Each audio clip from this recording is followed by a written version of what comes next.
Reveal new information about the criminal background of a man who prompted a lockdown at UNC Chapel Hill. Good afternoon to you. I'm Jeff Hogan. And I'm Renee Chu. Thanks for joining us. 27-year-old Mikkel Harris is due in court in about an hour, and our cameras will be there. WRAL's Monica Casey shares what we've learned about his violent past. Monica.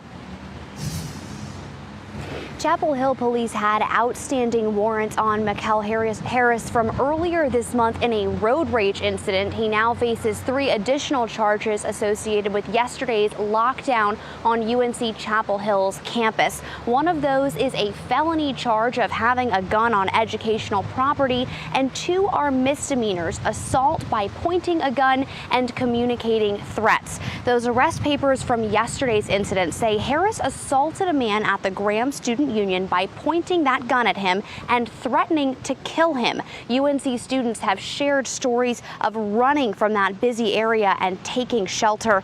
Emergency sirens sounded soon after, and campus was locked down until just after 2 p.m. Harris also faces 3 misdemeanor charges for that road rage incident on September 5th. Those documents say he waved a bat and displayed a handgun to another person, threatening to kill them. Those misdemeanor charges are assault, communicating threats, and going armed to the terror of people. Harris's first appearance will be here in Orange County Court at 2 o'clock this afternoon. Renee? Monica Casey live in Chapel Hill. Monica, thank you. And happening right now in the WRAL Live Center this afternoon, NC House Speaker Tim Moore is questioning whether the campus should remain a gun-free zone. He says clearly this is not working. Earlier today, he questioned the state law banning guns on school property. He mentioned that students have asked him why they have to be unarmed when clearly there is a way that other people are getting these guns onto campus. He says that more gun control is not what he and fellow Republicans see as the solution to gun violence. He says that you are not going to just snap your fingers and get rid of guns. That is not reality. We will have more on the story coming up in our 5 o'clock newscast. And as we've been telling you, classes are back in session today at UNC after a second lockdown on campus. Students and staff are once again expected to go back to normal. But WRAL spoke with a freshman today who says she is still trying to wrap her head around all this.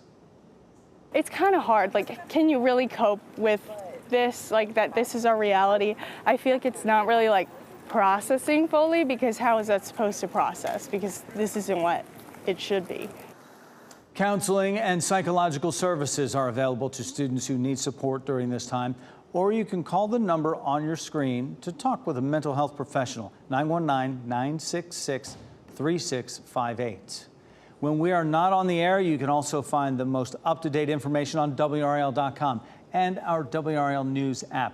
This includes a timeline of yesterday's events and law enforcement response, as well as suspect information. The Wake County school system is investigating why hundreds of employees did not receive their paychecks on time this month. Some employees who received their paychecks by mail waited more than a week after payday to collect their earnings. Spokeswoman Sarah Clark told WRAL News most